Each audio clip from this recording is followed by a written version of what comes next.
এবার আর কোনো মিস করি নাই। এবার দল বল নিয়ে একদম শীতের মধ্যে পানের বরজ দেখতে বের হয়ে পড়েছি। এটা হচ্ছে কিন্তু ভেড়ামারার রাস্তা। ভেড়ামারাতেই সাধারণত কুষ্টিয়া ভেড়ামারাতেই পানের বরজ চাষ করা হয়ে থাকে। তো এর আগে একবার গিয়েছিলাম কিন্তু দেখতে পারি নাই। তো এবার আর কোনো মিস করার কোনো সুযোগ নাই।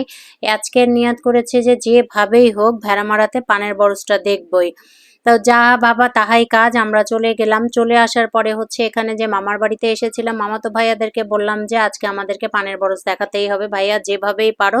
তো ভাইয়ারা খোঁজ নিচ্ছিল যে পানের বরজ আশেপাশে কত দূর আছে, মানে ওয়াকিং ডিস্টেন্স কিনা। ওয়াকিং ডিস্টেন্স হলে আমাদের সবাইকে নিয়ে যাবে, যেহেতু বাচ্চা কাচ্চা আছে তাই হাঁটা পথে গেলে আমাদের জন্য সুবিধা হয়। আর ভেড়ামারার ম্যাক্সিমাম জায়গাতে কিন্তু পান চাষ করা হয়ে থাকে। কিন্তু পান চাষ করা হইলেও এখানে রেস্ট্রিকশন মেনটেন করা হয়ে থাকে, অর্থাৎ সবাইকে না পানের বরজের মধ্যে ঢুকতে দেওয়া হয় না, বিশেষ করে মেয়েদেরকে।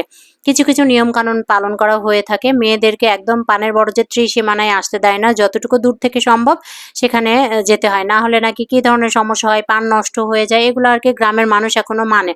তো আমরা হাঁটতে হাঁটতে ভাইয়াদেরকে অনুরোধ করার পরে ভাইয়ারা আমাদেরকে নিয়ে আসলো। এই জায়গাতে আসার পরে আমরা একটা পানের বরজ দেখতে পেলাম, কিন্তু দুঃখের বিষয় হলো যে পানের বরজের যিনি মালিক তিনি ছিলেন না। একদম ঢালু পথ, মানে ওপাশেই কিন্তু রেল লাইন আছে, যে রেল লাইন দিয়ে ঢাকা শহরের মধ্যে রেল ট্রেনগুলো যায়।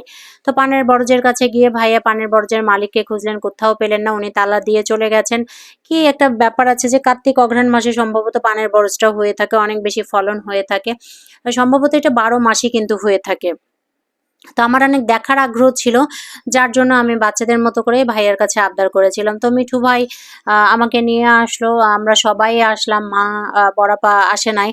তা এটা হচ্ছে পুরোটা পানের বরজ। দেখে কিন্তু মনে হচ্ছে যে একদম ছোট বা অল্প জায়গা, তাই না? কিন্তু না, আসলে এত বড় এরিয়া। এবং এই যে দেখছেন সারি সারি সারি করে লাগানো আছে, বেড না কিন্তু সারি সারি করে লাগানো, আর উপরে পানের বরজগুলো পেঁচায়ে ওঠার জন্য পাটকাঠি ব্যবহার করা হয়ে থাকে। এটা উপরে ওঠে না, যখনই নিচে থেকে পান পাতা পাকে, মানে পাকলে তো তুলবে না, যেটা আর কি পরিপক্ক খাওয়া যায়, মানে মাঝারি সাইজ, ছোট সাইজ এবং একটু বড় সাইজের পানগুলা তুলে এগুলোকে বাজারে বিক্রি করা হয়ে থাকে। এই পানগুলো কিন্তু মিষ্টি পান না, এগুলো হচ্ছে খালা, দাদি, নানি, চাচিরা যে পানগুলো খেয়ে থাকে জর্দা, খড়, সুপারি মিলায়ে, এগুলো হচ্ছে সেই পান।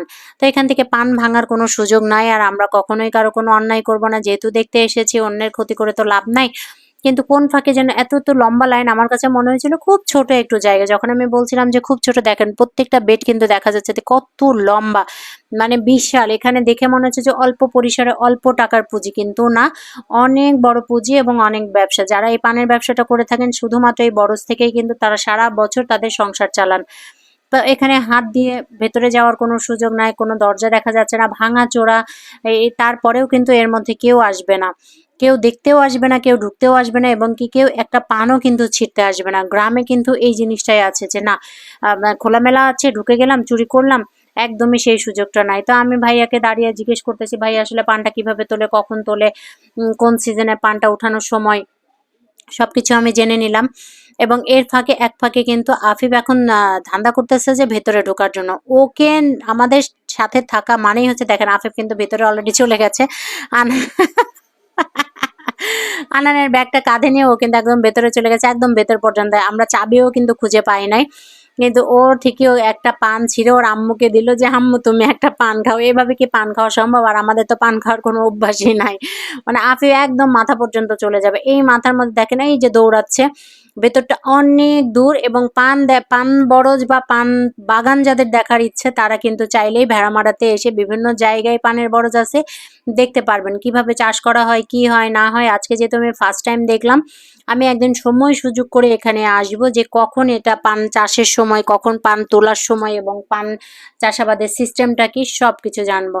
তো আমার বর খুব ক্লান্ত, ও হাসছে, মানে আফিফ যখন ভেতরে ঢুকেছে ও এখন চিন্তা করছে আফিফকে কিভাবে কন্ট্রোল করতে হবে। যখন আয়নের বাবা থাকে তখন কিন্তু আফিফকে আয়নের বাবাই কন্ট্রোল করতে পারে। দেখেন আফিফ কিন্তু চাবিও খুঁজে পেয়েছে, মানে কোথায় যে চাবি রাখছে এই ছেলে হচ্ছে, চাবিটা রাখছে ঝুলায় লোকেরা, তো সেই চাবিটাও সে খুঁজে বের করেছে এবং আমাদেরকে দেখাচ্ছে। এখন আর ওকে আসলে না পিটাইলে কোনো উপায় নাই।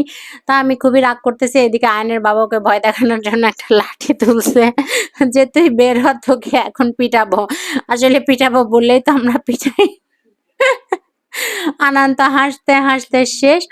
তো আমরা পানের বরজ দেখে টেকে এখন ফিরছি, মানে আরো কিছুক্ষণ যদিও বা থাকতাম, কিন্তু আফিফের জন্য আর থাকতে পারলাম না। একদিন ভেতরে পানের বরজের এই গেটটা যদি খোলা থাকতো তাহলে কিন্তু আমরা যেতে পারতাম, যদিও চাবি পেয়েছিলাম, কিন্তু ভেতরে যাওয়ার আসলে কোনো সুযোগ হয় নাই। গ্রামে দেখেন মহিলারা, এক একজন মহিলার 8টা 10টা করে ছাগল। গ্রামের মানুষ বেকার, গ্রামের মানুষ গরিব অসহায়, কে বলেছে ভাই? গ্রামের মানুষ সবচেয়ে ভালো এবং ভালো থাকে।